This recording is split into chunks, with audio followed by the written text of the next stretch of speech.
What's up, everybody, and welcome back to another movie review. I'm Chase Lee, reviewing for DallasMovieScreenings.com, and the movie I want to take a look at right now is Evil Eye. Now, this one comes from Amazon Studios. It is directed by Ilan Desani and Rajiv Desani, and this one tells the story of a superstitious mother that is convinced that her daughter's new boyfriend is the reincarnation of a man who tried to kill her 30 years ago. So definitely a great elevator pitch for this movie. I was intrigued and I wanted to jump into this one right away. It runs at an hour and 30 minutes, and going into this, I didn't want to know anything about this because this was a part of a 4-film anthology series, Welcome to the Blumhouse, for Amazon Prime. 2 films released last week, The Lie and Black Box. If you want to check out those reviews, they're on my channel right now. And this week, they released Evil Eye and Nocturne. So I'm reviewing the final 2 as well, so you'll have all 4 reviews. But this was the 3rd film out of the series, Evil Eye. And it's fine. I like some of the ideas presented. I just didn't really feel like they were used to the best of their ability. I felt like it was just a great way to introduce this to dumb Americans like myself on what Evil Eye is through the kind of shell of a generic slasher film. And I feel like there should be a lot more there, and there was a lot of interesting stuff here. But for me, it's just kind of like, yeah, it's fine. And like the last 30 minutes or so are interesting because the directors kind of play with your mind a little bit in terms of what's happening on screen, if it's real or if it's fantasy. So I like that aspect, but for me, it doesn't really do much in terms of like, oh, wow, this is great. And it really doesn't do much in terms of like, oh, this is really bad. It's just like, it's there. It's fine. I think this is an acceptable film if you want to watch it, but definitely not my favorite out of the 4. But interesting stuff indeed. From a directing point of view, I felt this one was kind of flat, and it kind of resembled like a Lifetime movie. Some of the cinematography was just kind of stagnant. It didn't really evoke any type of creativity. It just felt like they had to get, the shots they needed and like we're moving on type of deal.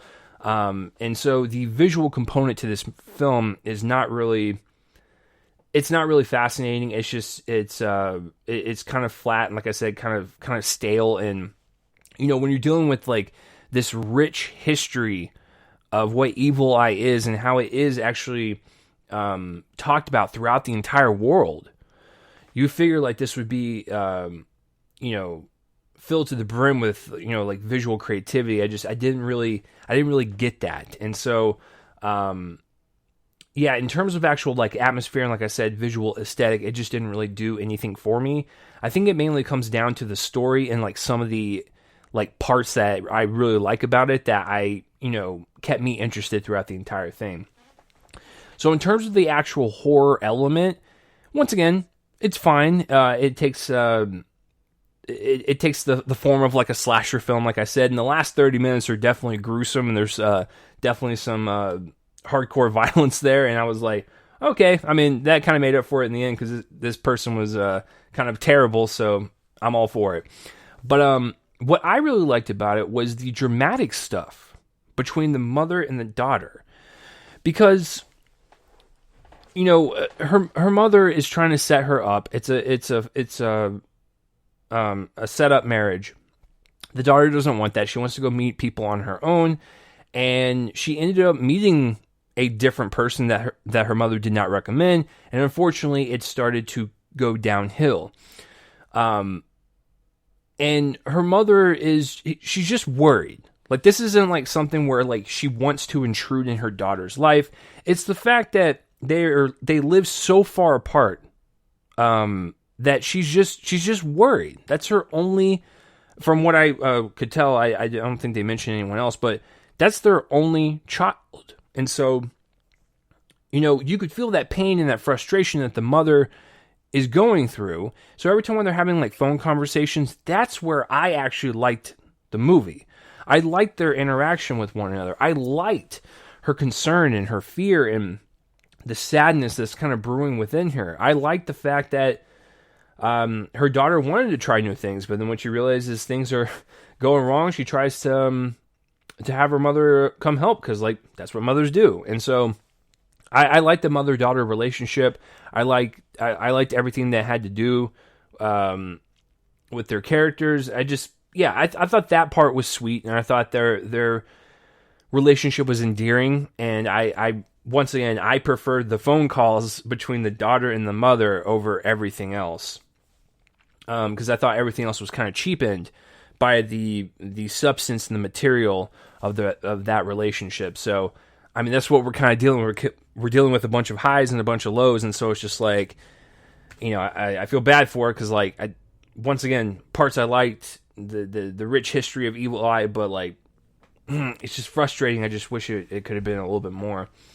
But yeah, I actually like those parts a little bit better than the horror elements, even though the kill at the end was delicious because the person that was getting hurt was terrible. So you were rooting for the heroes for sure.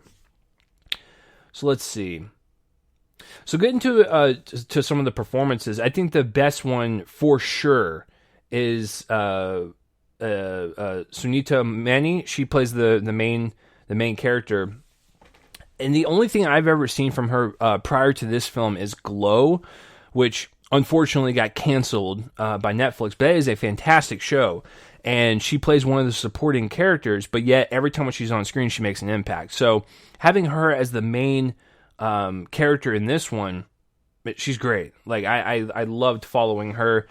She really gets into her role for sure, and so it made everything more believable, even though it's something that we really can't see, which is the reincarnation of another soul. And like we don't know if like this is an actual reincarnation or if this guy's just a huge D-bag, but like she convinced us that there might be a problem there and there might be something there. So I was along for the ride. The mother, Sarita Chaudhuri, I've seen her in a lot of different things, and I think she's fantastic in other things, better than this film, but she does the job well. And like I said, that mother-daughter relationship is what I like the most.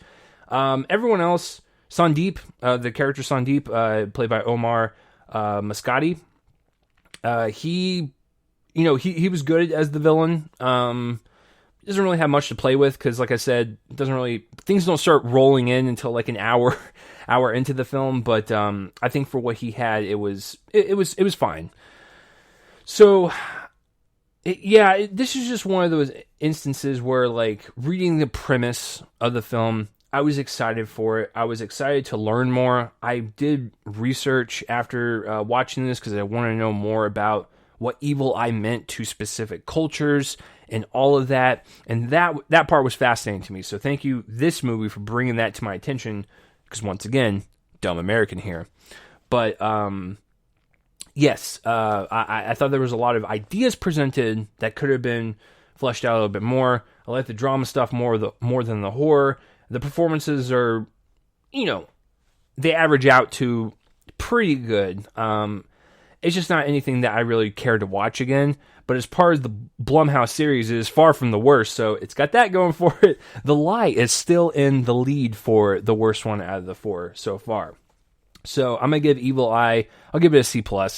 I'll give it that plus because I do like the mother-daughter dynamic. So yeah, that's my review of Evil Eye. I don't know what else more to say. I know I keep repeating the same things, but it's just a their kind of movie. It's just there. But let me know down below what you thought of Evil Eye and like whether you loved it or hated it. I would love to read everyone's comments on this and their interpretations of, especially the ending, on whether maybe some things were real, some were fantasy. I'd like to know your theories on that as well. But yeah, let me know down below what you thought of Evil Eye. So that will do it for this review, guys. If you're watching this on YouTube, please subscribe to my YouTube channel so you can get up to date on whenever I review anything. If you're more of a podcast person, you want these in audio form because you don't want to see my ugly face, I totally get it. Real Me and Colon, a movie podcast feed. You can do just that. You can subscribe to that feed, and I record both of these at the same time so you can get this in audio form if that's more of your style. But yes, guys, I am Chase Lee for DallasMovieScreenings.com, and that will do it for this review. Tune in next time for whatever I review next. I will see you guys later.